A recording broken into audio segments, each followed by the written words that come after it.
Hey everybody, I got a question today that I thought was worth trying to respond to. Someone sent me an email and they asked me, did I grow up in a church that supported Israel like so many Christians seem to be doing now? And the answer is yes. Christian Zionism in evangelical Christianity is absolutely a thing. It always has been. And it comes from a really weird and contradictory interpretation of who they believe God's chosen people to be. Because evangelical Christians will look at the scriptures and say, well, God's chosen people, it's Israel.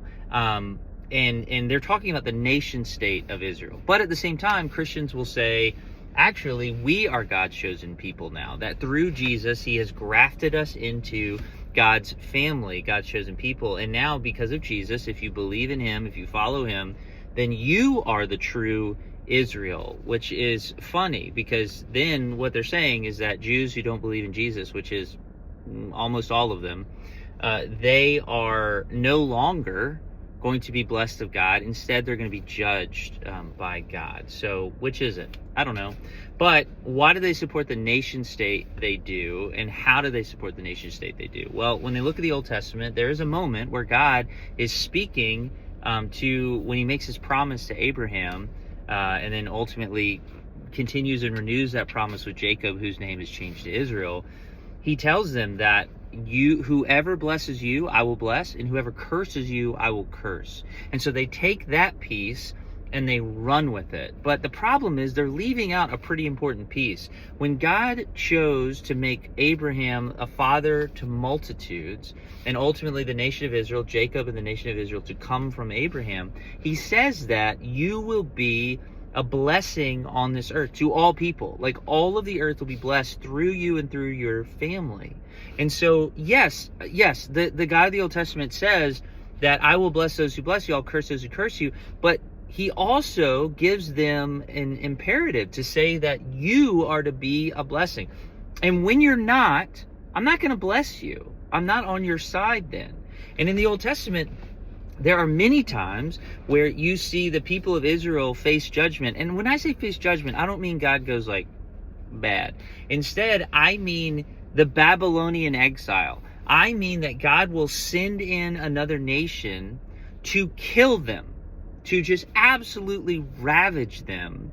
And it's his judgment. Because why? Because they weren't being a blessing on the earth. And so to stand with Israel when they are standing against the imperative that God gave them, which is to be a blessing on the earth, then is to stand against God himself. If you're gonna read the Old Testament, right? Like that would be the message. And so Christians today are standing with Israel, it's just a genocide at this point. I mean, like let's forget all of the flowery language. It is. It's a genocide. They're killing a group of people that for no other reason than the fact that they don't want them there. They don't want them there. They come from the wrong group of people. They believe the wrong things. They're not of us. Let's get rid of them. Women, children, innocents, let's get rid of them. It's genocide. And so Christians will go, well, those are God's chosen people. If Israel did that in the Old Testament, God would send a group of people in to judge them, to kill them and to conquer them until they realized that they weren't being a blessing on the earth like God had called them to be. And so Christians, when you stand with Israel today and the work that they're doing today, you're standing against God. Period. Like read the Old Testament. If you stand with what Israel's doing today, then you are standing against that same God that you say you find in the scriptures. Period. And so it's ridiculous. And why do Christians today continue to do it? One is thoughtlessness. They're not thinking about it. They don't care, for the most part. Secondly, it's because there is a powerful military industrial complex in America that makes a shit ton of money off of war and selling bombs and weapons of destruction. So they don't want that to stop. They don't want that conflict to go away. And so what do? They take their evangelical voting block and they go, hey, support Israel. We got to support Israel. Remember, guys? Bible. Why? Because they want this thing to keep going.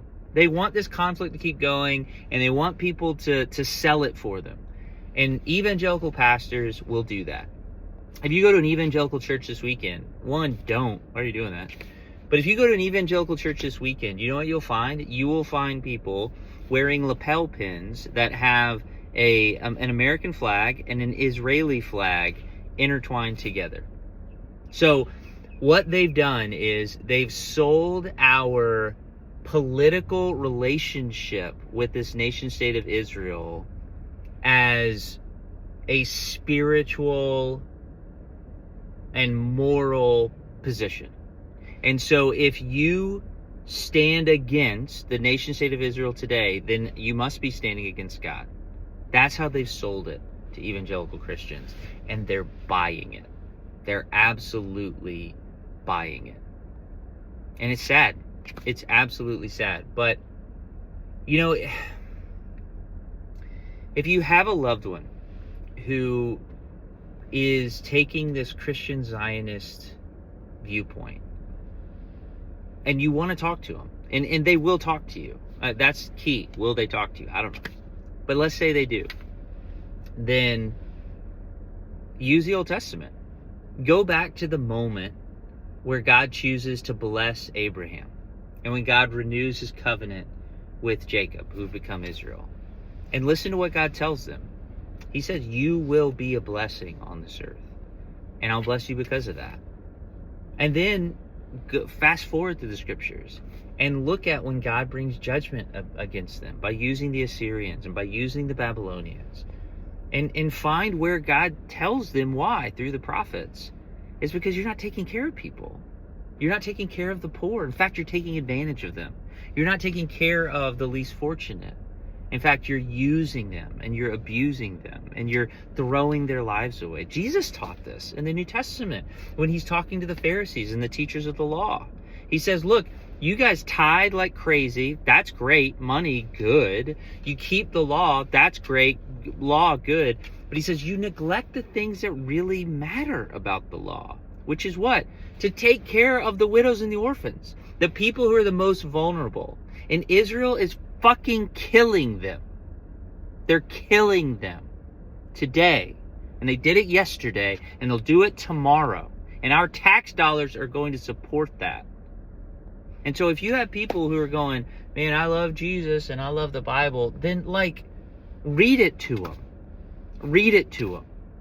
Tell them about what God really called Abraham and Jacob to be and the nation of Israel to be. Tell them about how God brought judgment against those people because they didn't care for the least of these. Tell them about Jesus, who stood up against the religious people of the day, and he said, yeah, you look good, you did all of the good stuff, but you didn't do the stuff that mattered the most, which is to take care of the innocent. Take care of the vulnerable. Don't blow them up in the name of God. Don't. Because that is not in the name of God. That's blasphemy, by the way. That's blasphemy. That's using the Lord's name in vain. To do something evil and put his name on it. It's pretty clear what the God of the Bible cares about. It's pretty clear what Jesus cares about. And he cares about those children and those women and those innocent people that people are killing in the name of God. I don't know. It's fucked up. So, thanks for the question.